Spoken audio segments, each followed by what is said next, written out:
자, 이번 시간에는 우리 101회 전산회계 2급 문제풀이 해보겠습니다. 우리 마찬가지로 실무부터 풀이해볼 거고요. 여러분들 프로그램 여시고 전산회계 2급 회사는 우리 우성상사에 이번에는 취업했습니다. 우성상사라고 하는 기업은 문구 및 자파를 판매하는 개인 기업입니다. 자, 우리 사업자 등록증 수정하는 문제부터 보도록 하겠습니다.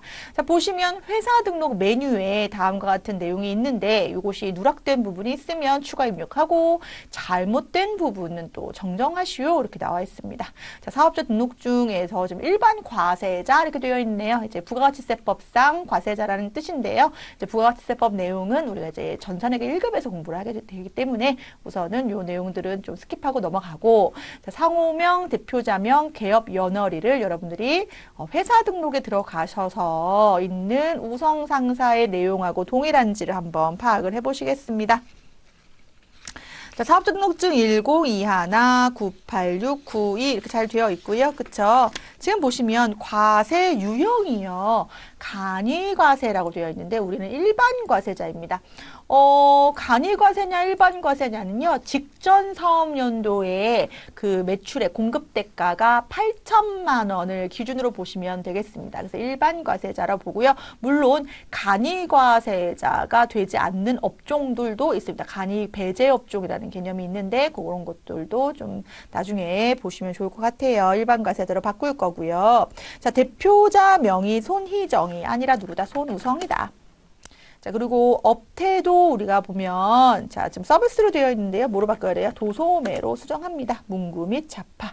그래서 내용들, 뭐, 개업 연월일, 그리고 또 관할 세무서까지 확인하십니다. 자, 관할 세무서, 지금 홍성 세무서로 되어 있습니다. 사업장에 따른 관할 세무서.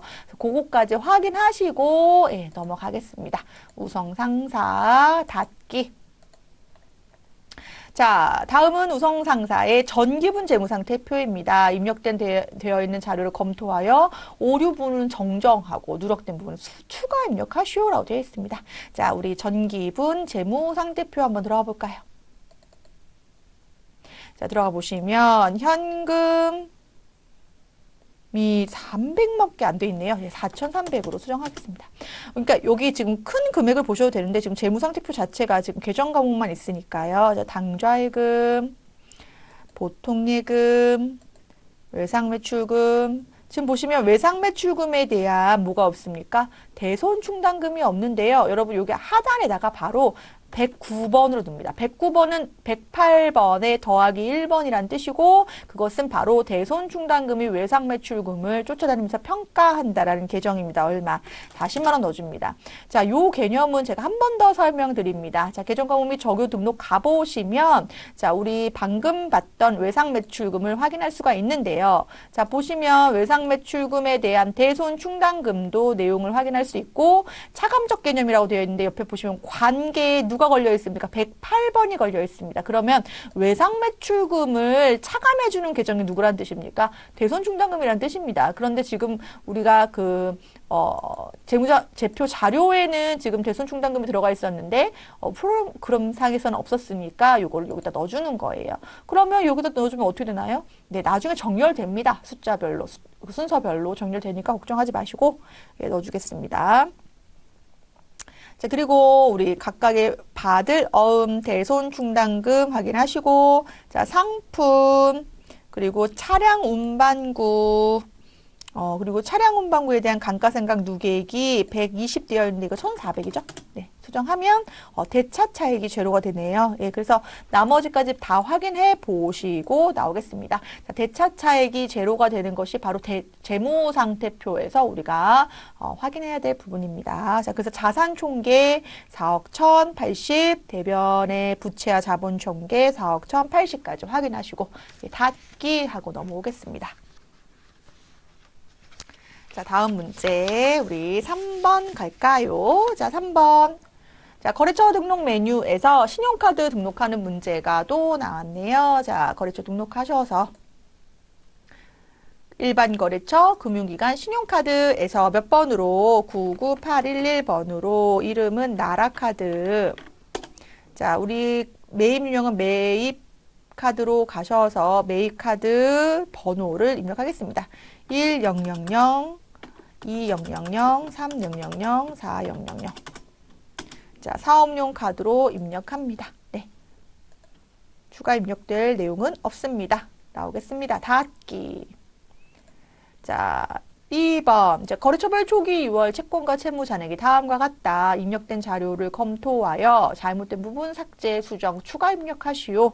거래처 코드를 사용하여 각각의 거래처를 넣어주시오. 자, 거래처별 초기율이라는 것은 어떤 개념이었냐면 우리가 받을 돈 그리고 줄 돈에 대해서 거래처가 누구냐를 걸어놓는 개념이니까 우리가 중요한 개념이라고 말씀드렸어요. 거래처별 초기 6월.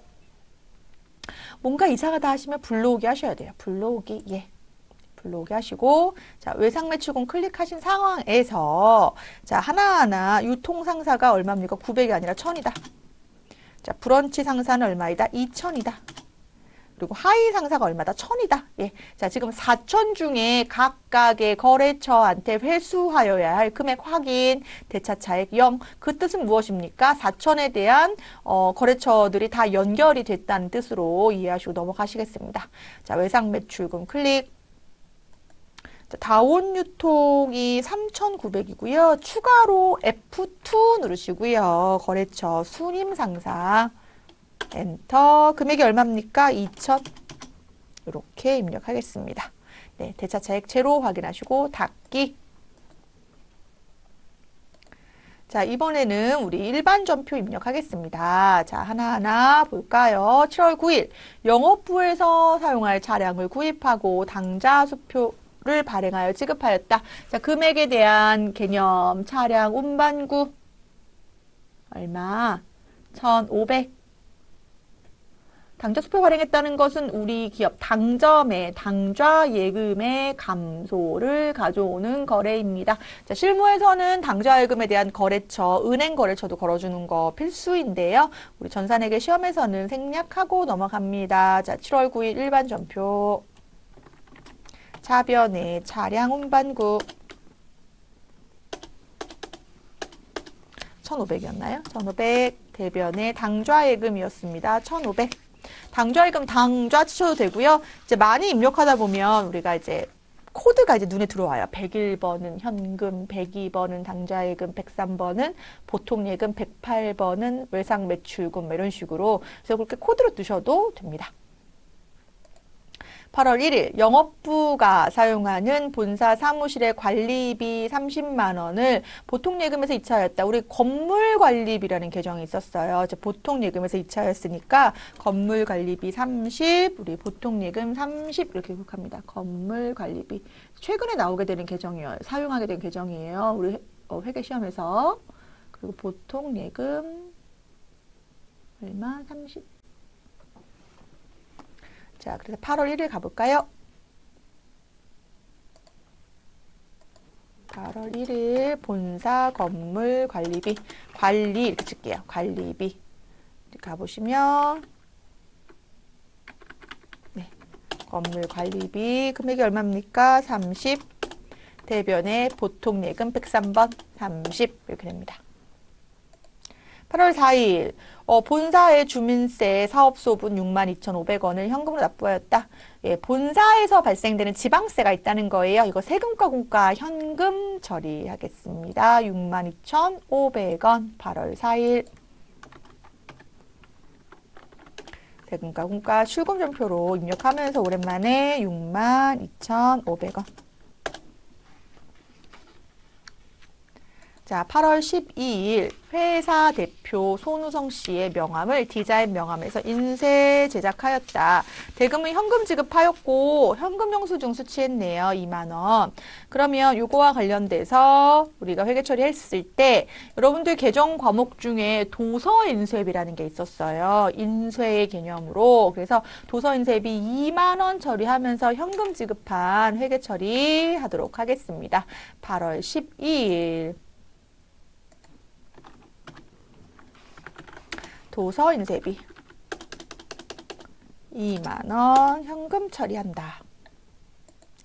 자, 8월 18일 단기 운용 목적으로 우리 주식회사 우리의 발행 주식 1000주를 주당 6,000원에 취득하였다. 이때 별도의 수수료를 포함해서 보통 예금으로 지급하였다. 이거 뭡니까?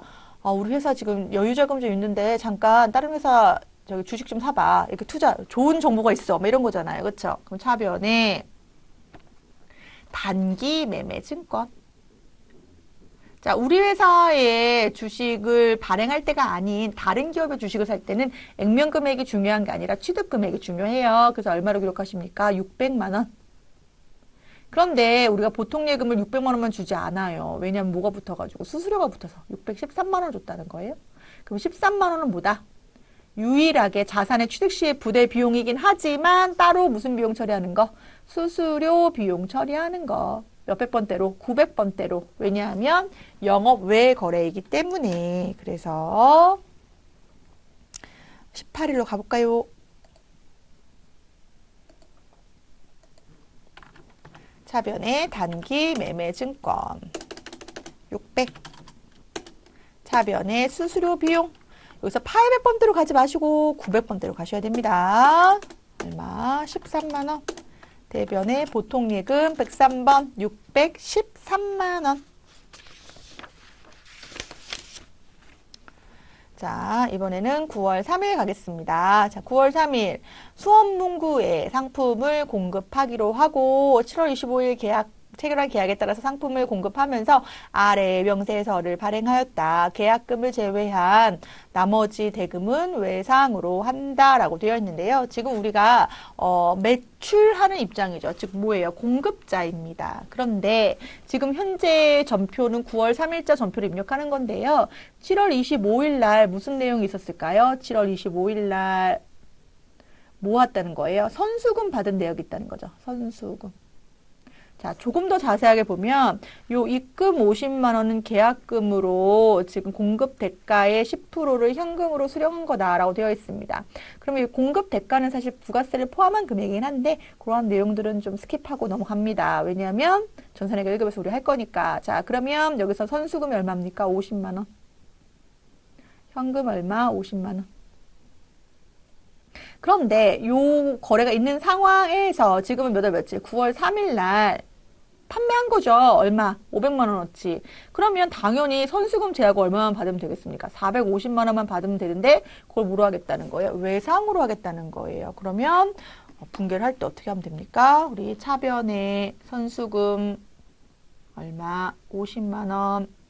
차변에 외상 대금, 외상 매출금 50만 원. 대변에 상품 매출 얼마? 50만 원. 50만 원 아니죠? 500만 원. 이렇게 기록하도록 하겠습니다. 자, 여기서 중요한 포인트는 선수금, 외상매출금 모두 수원문구라는 거래처 코드를 넣어줘야 된다는 겁니다. 자, 먼저 7월 25일 전표부터 한번 확인해 볼까요? 보시면 이제 선수금을 받은 50만 원이 전표에 들어와 있고요. 우리가 입력할 내용은 몇 월 며칠입니까? 9월 3일에 대해서 대변에 상품 매출 401번인데 여러분 상품 치면 상품만 들어가니까 매출 이렇게 쳐서 들어가세요. 자, 금액이 얼마입니까? 500만 원. 자, 차변에 선수금 계정으로 50만 원을 미리 받은 걸 제해주고, 맞아요. 나머지는 뭐로 하겠다? 외상매출금으로 하겠다는 건데, 이렇게 하고 나오시면 틀려요. 그쵸? 왜냐하면 선수금, 외상매출금 반드시 수원문구라고 하는 거래처를 걸어줘야 되기 때문에. 근데 이렇게만 해도 안 돼요. 누구도 걸어줘야 돼요. 외상매출금도 걸어줘야 돼요. 수원문구 각각 뭐로? 거래처 코드로 걸어줍니다. 10월 18일 본사 영업부 사무실 건물에 유리창을 교체하고 수리비는 신용카드 결제하였다. 본사 사무실 유리창 교체한 거는 우리가 무슨 처리하면 되겠습니까? 수선비 처리할까요? 수선비 얼마? 15만 원 처리하고 신용카드 결제했으니까 우리 무슨 처리? 미지급금 처리하면서 유리창은 우리가 수리창호에서 우리가 뭐 한 거지만 교체한 거지만 이 미지급금은 누구한테 줄 돈인 거죠? 카드 회사한테 줄 돈인 거예요. 그렇죠? 그래서 현대카드로 우리가 거래처를 걸어줍니다. 자, 본사 10월 18일 거래. 자변의 수선비 얼마? 15만 원. 대변의 미지급금 거래처는 현대카드이다. 15만 원 이렇게 넣어주겠습니다. 자, 8번. 11월 24일 서울시에서 주관하는 나눔 천사 기부 릴레이에 참여하여 서대문구청에 현금 100만 원을 기부했다. 좋은 일 했네요. 그쵸? 예, 기부금 처리합니다. 11월 24일. 현금이니까 출금 처리할까요? 기부금 얼마? 100만 원. 이렇게만 써놓으면 시험에서는 맞지만 실무에서는 여기다가 적유에다가 나눔 서울시 주최 이렇게 써놔야죠. 주최. 나눔 행사. 나눔 천사 참여. 이런 식으로 써놓는 거예요. 그래야지 이 내용이 뭔지가 파악이 되는 거예요. 그쵸? 자, 시험에서는 이걸 하지 않는다. 생략. 자, 이번에는 전표 수정하는 문제 가보도록 하겠습니다. 9월 14일. 영업부에서 사용하기 위한 업무용 차량을 구입하면서 현금으로 지출한 취득세 13만 원을 세금과 처리하였다. 자, 취득하는 시점이 있고 이 업무용 차량을 왜 샀습니까? 사용하기 위해서 샀는데요. 사용하는 과정에서 들어가는 이러한 취득세 같은 거는 우리 취득원가에 포함시킨다. 따라서 세금과 처리하면 안 되고요. 차량 처리해야 돼요. 차량 처리. 그래서 우리 9월 14일 가보면 9월 14일 가보면 차량 운반구로 요 차변 계정을 수정합니다. 차량 운반구로 수정. 네. 그래서 취득세도 우리 비용 처리하는 것이 아니라 뭐다? 차량 운반구 처리한다. 11월 21일 당사가 현금으로 지급한 축의금 10만 원은 매출 거래처 직원께 아니라 당사 영업부 직원의 결혼 축의금으로 판명되었다. 뭐 이거 헷갈릴 일인가요? 그쵸? 네. 매출거래처 직원으로 처리하면 접대비, 당사 직원으로 처리하면 무슨 비예요? 복리후생비. 그러면 이게 큰 차이가 있을까요? 없을까요? 둘 다 판관비인데. 며칠이었죠? 11월 21일? 재무액에선 큰 차이 없어요. 재무액에서는 접대비로 하던 복리후생비로 하던 큰 차이가 없지만 이제 세금 신고할 때는 접대비는 뭐가 있기 때문에 한도가 있기 때문에 우리가 조금 이 복리후생비랑 접대비랑 이렇게 쓰임이 비슷할 때 좀 복리후생비로 처리하려고 하는 경우가 많죠. 그렇죠? 네. 자, 넘어가겠습니다. 결산 정리 사항을 입력하여 결산을 완료하시오. 자, 1번. 결산일 현재 송호 상사의 단기 대여금에 대하여 단기 기간 경과분에 대한 이자 미수액 6만 원을 계상하다. 말이 어려워요. 말이 어려워요. 자, 지금 보시면 내가 빌려준 돈이 있어요. 단기 대여금. 그럼 내가 뭘 받아야 되죠? 이자 수익을 받아야 돼요. 이자 수익. 그런데 이자 수익 받아야 되는데 받았어요? 못 받았어요? 못 받았다는 거예요. 그럼 못 받았다고 하더라도 단기분이기 때문에 이자 수익이라고 쓸 수 있어요.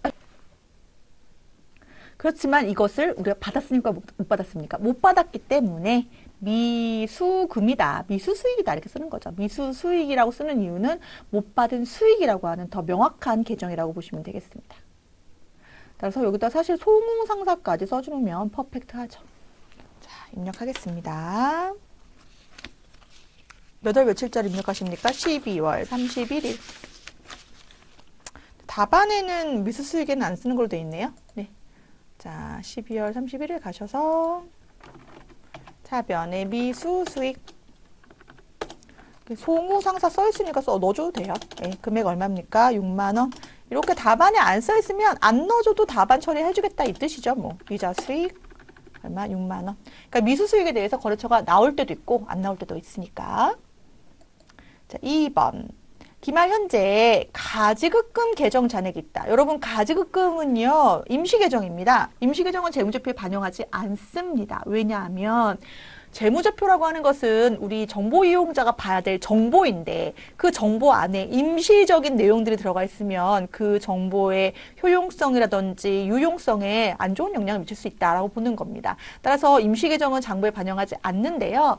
지금 가지급금이라고 하는 것은 잔액의 차변에 있죠. 가지급금. 그럼 얘를 정리하죠. 어디로? 대변으로 정리합니다. 가지급금 15만 원. 알고 보니까 내가 외상매입금을 뭐 한 거였다? 지급한 거였다. 외상매입금. 얼마? 15만 원. 그래서 가지급금 정리해주는 문제죠. 자, 홍상사라는 거래처 외상매입금에 넣어주겠습니다. 12월 31일. 차변에 외상매입금.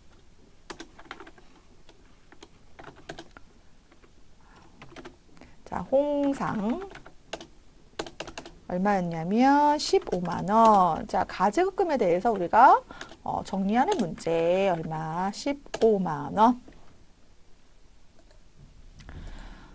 자, 마이너스 통장이래요. 예, 마이너스 통장인 행복은행의 보통 예금 기말 잔액이 마이너스네요. 정말 90만 원. 이 마이너스라는 계정은요, 사실 이 마이너스가 앞에 붙는 계정은 이 프로그램상으로는 보통 있긴 있어요. 그런데 우리 회계학에서는 없는 개념이거든요. 근데 얘를 이제 결산시에 뭐 해주는 거예요? 정리해 주는 건데, 기말 잔액이 음수가 되지 않도록. 그러면 여러분, 보통 예금 잔액이 90이 있었으면 이게 차변에 있었을 거란 말이에요. 그런데 이게 지금 마이너스라는 것은 즉 보통 예금의 잔액이 어디에 있다는 뜻이에요? 대변에 있다는 뜻이에요. 한번 확인해 볼까요? 어디 가서? 결산시에 합계 잔액 시산표에 가서 보시면 지금 마이너스 통장인 보통 예금의 기말 여기 장부는 안 맞춰 놓으셨네요. 그죠? 네. 한 번만 더 확인해 볼게요. 거래처 원장까지. 거래처 원장. 해서 보통 예금. 여기 돼 있네요. 예. 행복은행 가볼까요? 행복은행의 잔액이 좀 마이너스로 들어있단 말이에요. 지금 미등록 거래처도 막 이렇게 되어 있고, 그쵸? 어찌됐든. 자, 그럼 행복은행에 대해서 마이너스 잔액이 있다는 것은 지금 누가 더 크다는 뜻이에요? 대변이 더 크다는 뜻이에요. 그러면 자산의 잔액은 우리 어디 남는다 그랬어요, 여러분? 자산의 증가가 차변이기 때문에 자산의 잔액은 차변에 남는다고 했단 말이에요. 그 얘기는 요만큼은 우리가 지금 부채로 인식해야 한다는 뜻이에요. 부채이다. 이거는 실질적으로 뭐예요? 그러니까 여러분도 우리 개인하고 똑같아요. 개인이 마이너스 통장 쓰면 내 돈 쓰는 게 아니라 뭐 한 거예요? 은행에서 빌리는 개념인 거잖아요. 그랑 똑같이 생각하시면 되겠습니다. 따라서 대변에 있는 보통 예금을 어디로 보내고 차변으로 보내야죠. 자, 12월 31일 차변의 보통 예금 얼마? 90만 원 오고요. 이 90만 원은 실질적으로 뭐 한 거다? 내가 빌린 돈이다. 단기 차입금 처리하겠습니다. 거래처는 행복은행 걸어줘야죠. 이렇게 처리합니다. 자, 넘어가고. 자, 이번에는 기말 상품 재고액. 여러분, 기말 상품 재고액을 쓰는 이유는 뭐예요? 자, 우리 지금 프로그램 상에 상품의 금액이 얼마로 되어 있습니까? 기초 재고에다가 단기 매입을 더한 금액만 잡혀 있습니다. 따라서 우리가 뭐를 입력해 줌으로써 기말 재고를 입력해 줌으로써 역으로 뭘 구할 수 있다? 매출 원가를 구할 수 있다라는 거예요. 지금 기말 재고가 70만 원이라면 자, 지금 확인해 볼게요. 합계잔액 시산표 한번 확인해 보면 차변의 합계액이 얼마냐면 22920,000. 그럼 매출원가가 얼마나 뜻이냐면 70 빼면 차변의 매출원가 요 금액에서 요 금액 빼면 되죠. 그러면 222-720-000 만큼이 상품이 감소됐다라고 분기가 되는 거죠. 720-000. 요 수치 한번 확인해 보세요. 지금 같이 볼게요. 자, 어디 갈 거냐면 합계 잔액 시산표 갈게요. 12월 31일 가셔서 보시면 상품 네, 22920,000인데 요 금액이 바로 뭐란 뜻이라고요? 기초 재고 더하기 단기 매입이란 뜻이라고요. 그럼 여기서 빼기 얼마를 하면 70만 원을 하면 그만큼이 뭐 한 거예요? 팔린 거죠. 생각해 보세요. 지금 기초 재고 더하기 단기 매입이 2억 2,992만 원인데 남아있는 건 얼마밖에 없다고요? 70만 원밖에 없다는 것은 나머지는 팔린 거라고요. 그래서 차별의 매출원가, 대변의 상품 계정이 오는데 얘를 우리가 복잡하게 할 필요가 없다는 거예요. 프로그램이 도와준다니까요. 결산자료 입력하셔서 1월부터 12월 누르시고 그냥 확인 누르세요. 자, 그럼 기말 상품 재고액에다 우리 얼마 입력해주면 70을 입력해주면 70을 입력해주면 자 보세요. 전표 추가합니다. 꼭 반드시. 자 닫기 하고 나와서 우리 결산 자료에 관련된 전표가 반영이 됐는지 조회 한번 눌러보면 자, 지금 상품 매출 원가 292,000 우리가 직접 입력해도 이 분계를 입력할 거잖아요. 그래서 우리 간편하게 뭐를 이용해서 프로그램을 이용해서 입력을 하는데 그 대신에 도구라고 하는 것은 사용자가 이 도구가 어떤 일을 하는지를 알고 사용해야지 아, 모르고 여기다 70 입력하면 대충 되더라 이거는 아니라는 거죠. 그래서 이러한 내용까지 좀 체크하면서 우리 장부 조회로 넘어가겠습니다. 장부 조회 가셔서 문제 봅니다. 2분기, 2, 4분기죠? 예, 2, 4분기 4월부터 6월에 현금으로 지급한 수수료 비용, 판관비 중에 수수료 비용은 얼마인가? 자, 그럼 우리 월계표 한번 가볼까요? 2월부터 4월 가셔서 4월부터 6월이죠? 4월부터 6월 가셔서 수수료 비용은 판관비에서 찾아보시면 됩니다. 쭉 내려오셔서 수수료 비용이 네, 여기 있네요. 현금으로 지급한 금액 60만 원이네요. 네, 60만 원. 전체 금액이 다 현금으로 지급됐네요. 그렇죠? 60만 원. 적어 놓으시고 닫기. 상반기 중에 복리후생비를 가장 많이 지출한다 해가 가장 적게 지출한다의 차이. 이 문제 나왔었어요. 우리 뭐가 가장 많고 가장 적고 계정에 대해서 그럼 우리 어디로 가기로 했었냐면 총계정 원장으로 가기로 했었습니다. 기억나실까요? 1월부터 6월. 계정 과목은 뭐였냐면 복리후생비인데 여러분들 F2에서 복리후생비 불러오셔도 돼요. 자, 보시면 가장 많이 지출한 달은 2월 달이네요. 설날이 있었나 봐요. 그쵸? 2월 달이고 자, 가장 적게 지출한 달은 30만 원이니까 5월 달이네요. 네, 그럼 180에서 30을 차감하면 얼마? 답은 150이라고 기록하면 됩니다. 닫기. 6월 말 현재 거래처 인천 상사에 대한 선급금 잔액은 얼마인가? 어떤 계정 과목을 물어보면서 거래처까지 물어봤다. 이것은 거래처 원장으로 들어가면 되겠습니다. 거래처 원장 가셔서 자 1월부터 6월 조회하시고 자 계정 과목이 뭐였냐면 선급금이었죠.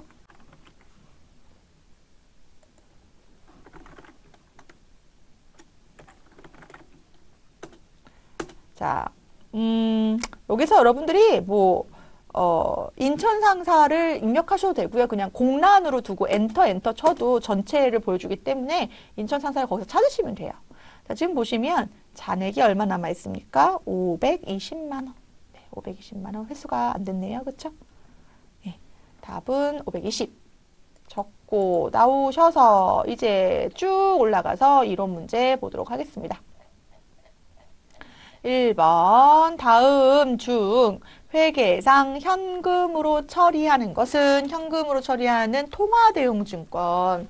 여러분들 받으러오면 처리해야 되고요. 당좌차월은 결국 단기 차입금 처리되는 걸 알았어요. 당좌입금의 한도를 초과해서 발행된 거기 때문에 답은 가라. 4번. 자, 2번.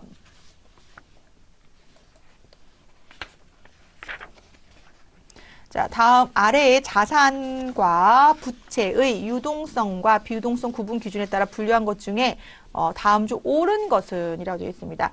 보고기간 종료일로부터 1년 이내에 현금화 된다고 했으니까 이건 무슨 자산입니까? 유동자산. 보고기간 종료일로부터 1년 이내에 상환기한이 도래되는 부채니까 뭡니까? 유동부채. 답은 몇 번? 1번. 네, 좀 실수할까봐 답안을 좀 체크하면서 보도록 하겠습니다. 이게 지금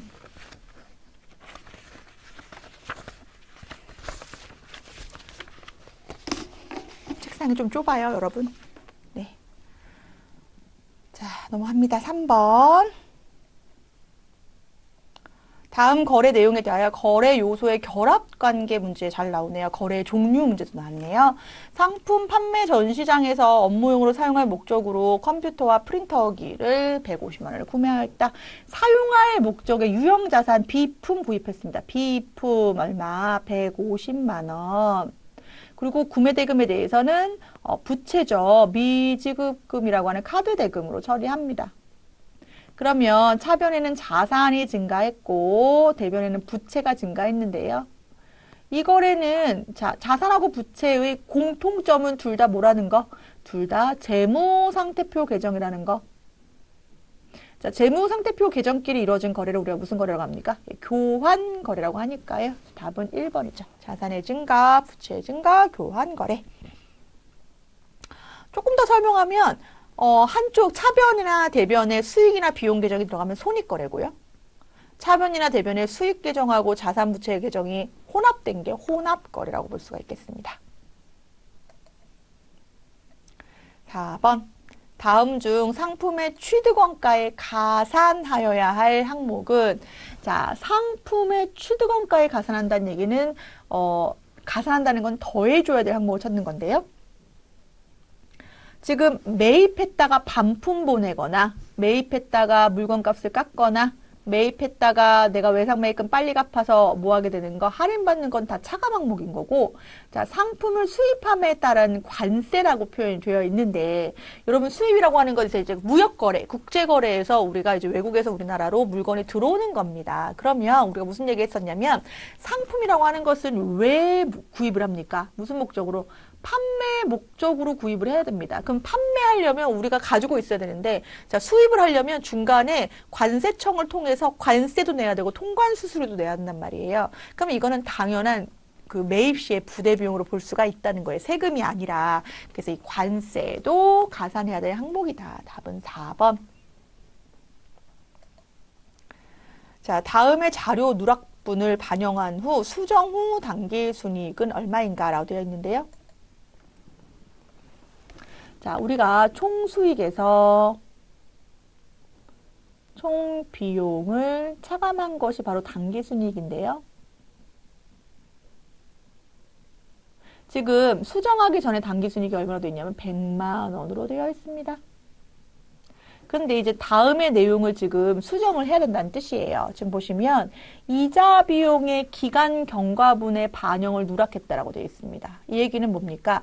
비용인데 이자 줄 돈 있는데 못 줬어요. 그래서 누락시켰다는 거예요. 이거 분개를 한번 해볼까요? 요거 분개를 해보면 이자 비용이 있다. 얼마가 2만 원이 있는데 얘를 못 줬다는 거죠. 기간이 경과됐는데 미지급 비용 얼마? 2만 원. 그럼 여기 이자 비용은 여기 2만 원을 어떻게 줘야 돼요? 더 빼줘야 되죠. 그쵸? 우리가 당기순이익에다 2만 원 빼줘야 되죠. 지울게요. 요거는.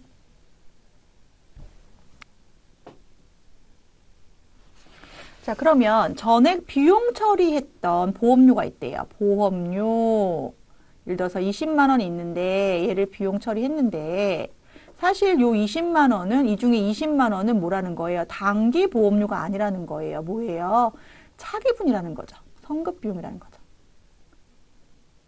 따라서 이 보험료에 대해서 뭐 해줘야 돼요? 취소를 해줘야 되죠. 즉, 지금 차변에 기록을 하면 비용이지만 대변에 기록하면 비용의 감소, 즉 수익의 효과가 있는 거기 때문에 이것은 더하기 얼마?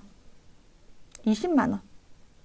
그래서 2만 원은 빼주고 20만 원은 더해주고 이렇게 되겠네요. 그래서 답은 118만 원. 2번. 넘어가겠습니다. 자, 6번. 다음 자료를 토대로 단기 대손 상각비로 계상할 금액은 얼마인가? 기초 대손 충당금 잔액이 5만 원이라고 되어 있는데요. 여러분, 대손 충당금은 채권을 뭐 해주는 거예요? 평가해주는 계정이에요. 그래서 마이너스 계정인데 대변이 증가하고 차변이 감소죠. 자, 기초에 얼마가 있대요? 네, 5만 원. 자, 지금 거래처의 파산으로 매출 채권이 20만 원이 회수 불가능한 20만 원이 발생했대요. 그 얘기는 자, 매출 채권 예를 들어서 외상 매출금이라고 해볼까요? 외상 매출금을 못 받게 됐다. 얼마를? 20만 원을. 그럼 먼저 뭐부터 조회하신다 했죠? 대손 충당금 잔액부터 조회해보면 5만 원 있네요. 그래서 5만 원을 차변으로 없애주고 나머지는 무슨 처리합니까? 모자르니까 단기 비용, 대손 상각비 처리하죠. 그래서 단기 대손 상각비로 계상할 금액은 답은 몇 번? 3번. 자, 이번에는 7번. 다음에 우리 재고자산 평가 방법에 따른 변경에 따른 기말 재고자산의 금액의 변동이 매출원가 매출 총이익의 미치는 영향으로 올바른 것은 이라고 되어 있는데요. 자, 이것은 우리 T계정 그려보고 한번 보도록 하겠습니다. 자, 재고자산 우리 상품이니까요. 상품, 자, 기초 재고가 있고요. 단기 매백이 있습니다. 이 중에 팔리면 매출 원가, 팔리지 않으면 기말 재고입니다. 자, 이게 동일해야죠. 당연히. 동일합니다. 자, 이때, 자, 보세요. 기말 재고 금액이 뭐하면, 감소하면, 이렇게 되죠. 감소하면. 매출 원가는 증가한다. 예, 서로 상반되는 효과를 주니까요. 맞아요. 그렇죠? 기말 재고 금액이 감소하면 매출 원가도 감소한다. 같이 가진 않아요. 기말 재고 금액이 감소하면, 자, 이번에 매출 총액이라는 개념이 나오는데, 매출 총액도 써볼까요? 매출액에서 매출 원가를 차감한 것이 매출 총액이잖아요. 그러니까 단어를 알아야 돼요, 우리가. 그렇죠? 그러면 기말 재고액이 감소하면 매출 원가가 뭐 한다고 했어요? 증가한다고 했으니까, 자, 비용이 증가하니까 총이익은 작아지겠죠. 그렇죠? 그래서 반대로 기말 재고 금액이 뭐하면 증가하면 반대로 매출 원가가 뭐 되니까 작아지죠. 작아지면 얘가 작아지면 매출 총액은 또 뭐 할까요? 증가하겠죠. 그래서 답은 가고라. 답은 4번. 자, 그래서 이 그림을 한번 기억을 하면서 한번 그려보시고 여러분들도 그 흐름에 따라서 한번 내용을 보도록 하겠습니다. 자, 8번 다음 중 유형자산의 취득원가에 가산하는 항목이 아닌 거. 자, 유형자산의 취득원가라고 하는 것은 제가 뭐라고 말씀드렸냐면 취득 시점과 그것을 사용하기까지에 들어가는 직접적인 어떤 부대 비용이 있으면 그것은 유형자산의 취득원가에 뭐 해줘야 된다? 가산한다라고 했습니다. 자, 취득세, 등록세는 취득과 관련된 직접적인 공과금, 취득하려면, 얘를 등기를 내려면 내야 되는 세금이 있습니다. 그건 취득 원가에 포함을 시키고요. 자, 가산하지 않는 것은 우리가 2번이죠. 매입했다가 반품 보내는 거는 아니죠. 애누리 같은 거, 할인은 무언가 깎는 거죠. 설치비나 운송비는 포함되겠습니다. 8번의 답은 2번. 9번 다음 거래에 대한 회계 처리 시 차변 계정 과목으로 옳은 것은 이라고 되어 있습니다. 자, 사무실에서 사용하고 있던 에어컨을 처분하고 대금은 보통 예금 계좌로 받았다. 그럼 차변의 비품 이렇게 쓰시면 안 돼요. 차변의 보통 예금 받은 거잖아요. 그리고 대변에는 뭐 비품이나 관련된 뭐 내용이 있겠죠. 답은 몇 번? 2번. 자, 무형자산에 대한 조건이다. 이에 해당하는 것으로 가장 옳은 거. 물리적 실체가 없지만 식별 구분이 가능하고 자원에 대한 통제. 그래서 무슨 권리 이런 것들이 많고 미래 경제적 효익을 가져올 수 있는 비화폐성. 그러니까 화폐의 변동이 없다라는 거죠. 옳은 것은 여러분들 소프트웨어 고르셨을까요? 답은 몇 번? 2번. 이런 자산에 대한 이해가 많이 떨어진다고 한다면 계정과목표 가셔서 여기에서 무형자산 클릭하고 내용을 찾아봐도 우리 소프트웨어 찾아볼 수가 있겠습니다. 11번 다음 재무제표 작성 기준의 유동성 배열법에 따른 작성 시에 가장 나중에 배열되는 계정 과목은 무엇인가? 자, 지금 유동성 배열법에 따른 지금 유동부채하고 뭐가 있는데요? 비유동부채가 있는데요. 여기서 답은 뭐 사채죠. 여러분들 사채는 그 기업에서 발행하는 채무증권이라고 말씀을 드렸고 마찬가지로 어디 가셔서 계정과목표 가셔서 여기 보시면 부채, 유동부채도 있고 뭐도 있어요. 비유동부채, 사채 바로 있죠. 예, 이렇게 확인할 수 있겠습니다. 자, 12번 문제도 우리 T계정 이용해서 푸는 문제인데요. 자, 외상매입금 기초 잔액을 계산하면 얼마인가? 라고 되어 있습니다. 그럼 여러분들이 먼저 외상매입금 계정이 부채 계정이라는 거 알고 계셔야 돼요. 무슨 계정? 부채 계정. 자, 그러면 외상매입금이 있다고 했을 때 대변이 증가하고 차변이 감소해요. 왜냐하면 얘는 뭐기 때문에? 부채이기 때문에. 거래 8요소에서 부채의 증가가 대변, 부채의 감소가 차변이라고 배웠습니다. 자, 보시면 단기에 외상 매입액이 있습니다. 100만 원. 그러면 이거는 단기에 외상 매입 100만 원은 증가한 거고요.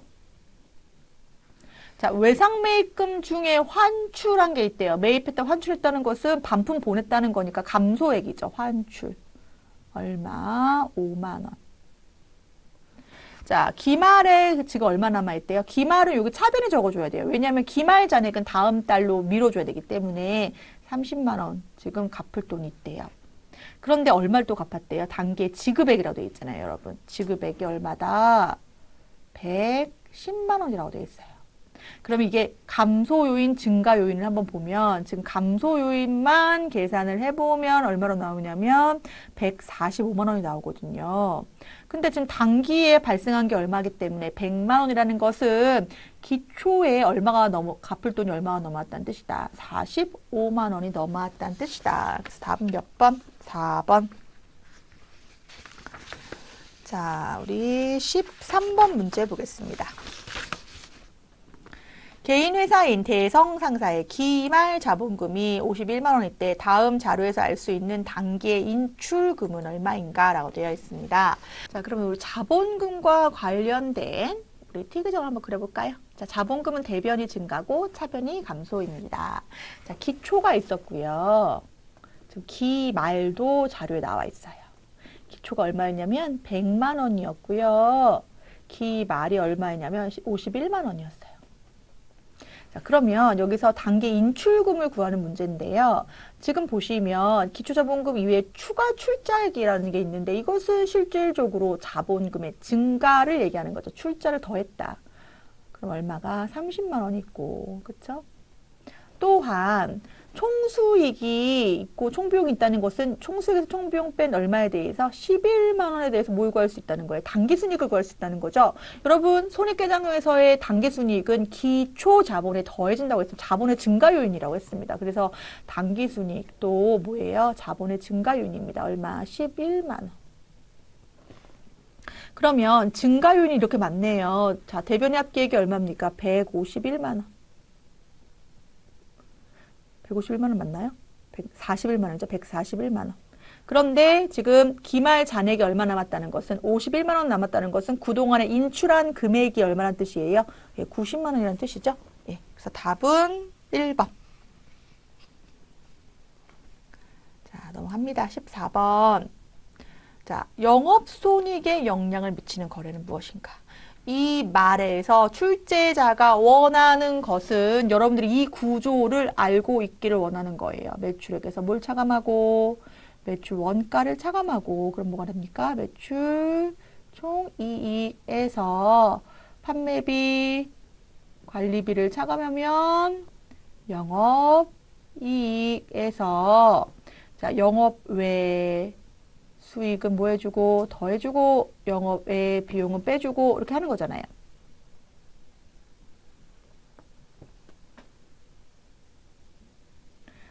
자, 이렇게 한다고 했을 때 쭉쭉 나간다고 했을 때 지금 문제는 영업손익에 영향을 미치는 거래 물어보는 거니까 이렇게 여기 안에서만 거래되는 거래를 물어보는 거예요. 영업외 거래가 는 해당되지 않는다고 보는 거예요. 그러면 여러분들 보세요. 기부금, 이자 비용, 급여, 이자 수익이라고 하는 수익하고 비용 계정이 있다고 했을 때 기부금은 영업외 비용이죠. 기부금 영업외 비용.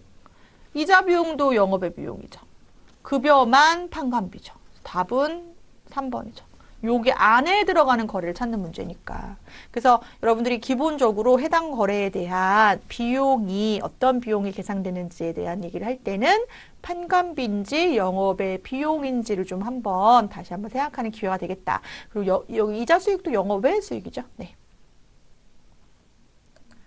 자, 15번 문제 보겠습니다. 상품 매출 원가를 구하면 얼마인가? 이건 티계정 그리면 우리 쉽게 할 수 있을 것 같아요. 상품. 자, 우리 기초 재고가 얼마 있었어요? 300. 근데 이번에 또 필요해서 매입했죠. 얼마치? 1000만 원어치? 그럼 판매 가능 금액이 얼마이다? 1300이다. 이 중에서 기말 재고로 남아있는 게 얼마니까요? 300이니까요.